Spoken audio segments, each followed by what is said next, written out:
Hola, buen día para todos y bienvenido nuevamente al canal. Hace algunos días empecé una traducción de este libro que estamos viendo aquí en la pantalla que se llama Historia de Yihad desde Mahoma hasta ISIS, un libro de Robert Spencer. Por ver razones de trabajo, problemas de salud, dificultades para cuadrar horarios, etcétera, etcétera, no he podido continuar con la serie. Hoy voy a retomar algo, pero voy a hacer un hincapié en la introducción, por así decirlo, de este libro, que nos va a hablar Robert Spencer sobre la yihad, sobre la vida de Mahoma y cómo la yihad fue transmitida desde el sagrado profeta del Islam hasta los más santos de los seguidores de Mahoma en el siglo XXI, ISIS. No estoy bromeando, es la realidad. Cualquiera persona que lee la historia encontrará que ISIS no tiene nada que envidiarle a lo que Mahoma hizo y practicó. En fin, no hay un periodo desde el inicio del Islam hasta ahora donde haya existido una coexistencia pacífica entre los musulmanes y los no musulmanes. No ha existido ese tiempo donde existan autoridades musulmanas que rijan sobre no musulmanes y que estos sean compasivos y que hayan enseñado equidad de parte de los musulmanes hacia los no musulmanes. Tampoco ha existido un solo momento donde haya habido ausencia de yihad. No ha existido una temporada de tolerancia islámica hacia los no musulmanes. No ha existido tal cosa como el paraíso del multiculturalismo, cosa que quieren colocarle a los europeos sobre sus hombros ahora. Pero en el mundo del Islam jamás ha existido esto. Desde que inició el Islam hasta hoy ha existido prácticamente sin interrupción la yihad.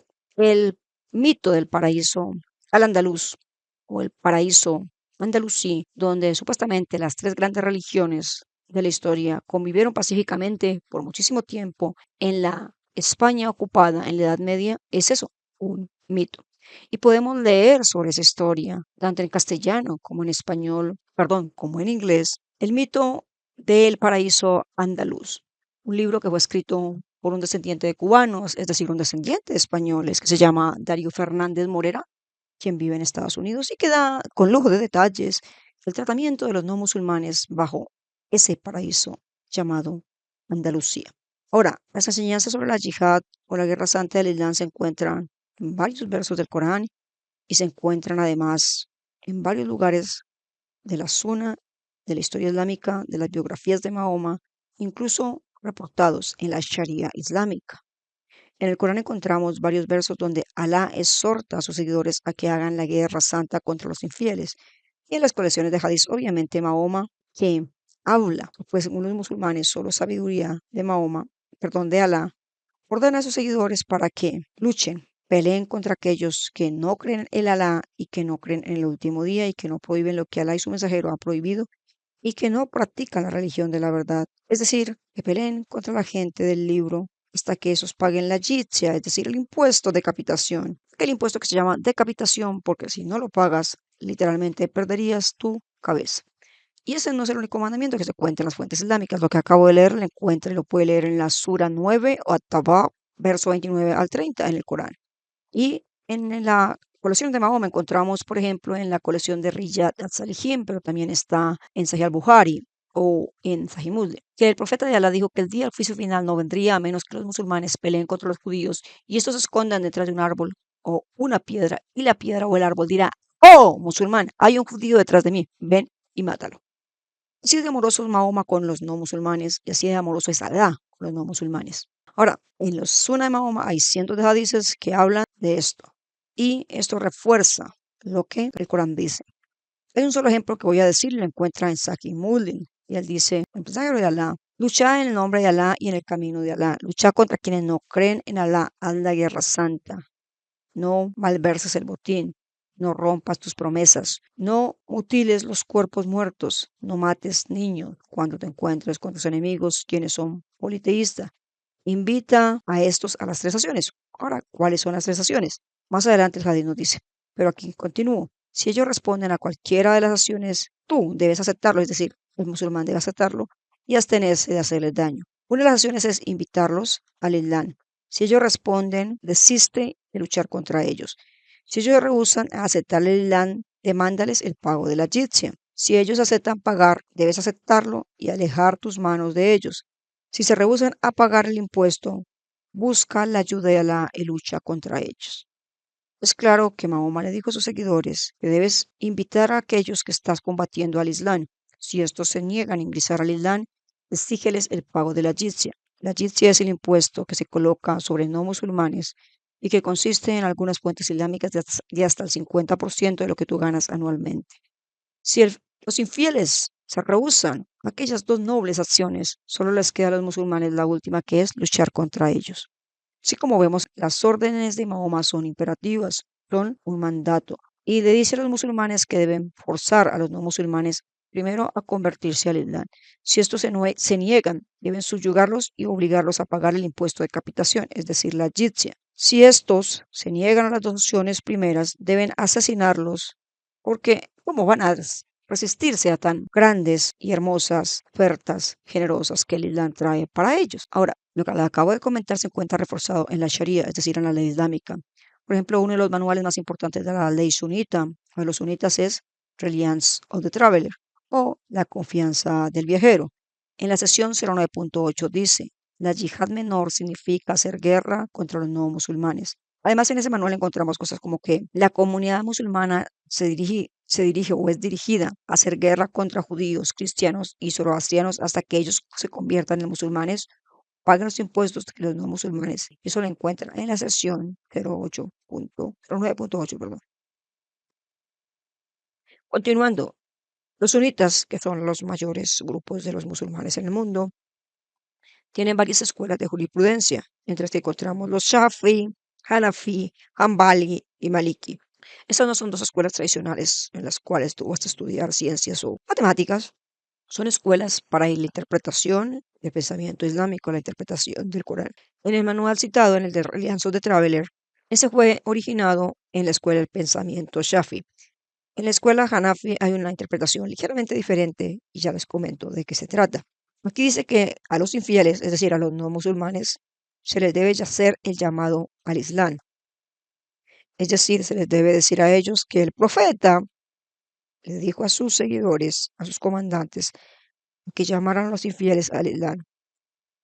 Y agrega que los musulmanes no deben hacer guerra para enriquecerse, sino que ellos deben hacer guerra para esparcir el Islam. Cuando los infieles oyen el llamado al Islam, ellos deben percibirse que están siendo atacados por el bien de la religión y no por tomar sus posesiones o por hacer esclavos a sus hijos. Y esas consideraciones posibles para que ellos puedan ser inducidos a aceptar el llamado, es decir, aceptar el llamado a el Islam. Ellos, cuando se les ha llamado a aceptar el Islam, ellos deben aceptar la religión y así se salvarán de los problemas de la guerra. Y usted puede leer esto en la colección de El Hidayah, en el volumen 1, página 140, en inglés. Ahora, los no musulmanes que escogen no convertirse y a la vez no pagar el impuesto, a esto les irá bastante mal, porque los musulmanes deben hacer guerra contra ellos, porque Dios, es decir, Allah, es el asistente de esos que los sirven, y Él es el destruidor de sus enemigos, es decir, de los infieles, y es necesario al musulmán implorar su ayuda en cada ocasión. El profeta, es decir, Mahoma, además les ordenó a los musulmanes hacer eso. Vamos a leer ahora algunas historias del Islam con respecto a la yihad. Empezamos con un sabio pensador jurista islámico que se llama Ibn Khaldun, que nació en 1332 y que murió en 1406 y que comprendió la interpretación del Corán en la escuela del pensamiento maliki. Además fue un historiador y fue un filósofo pionero, y él dijo que en la comunidad musulmana la guerra santa es un deber religioso debido al universalismo de la religión islámica y la obligación de convertir a todos al Islam, ya sea por la persuasión o por la fuerza. El Islam está bajo obligación de ganar poder sobre otras naciones.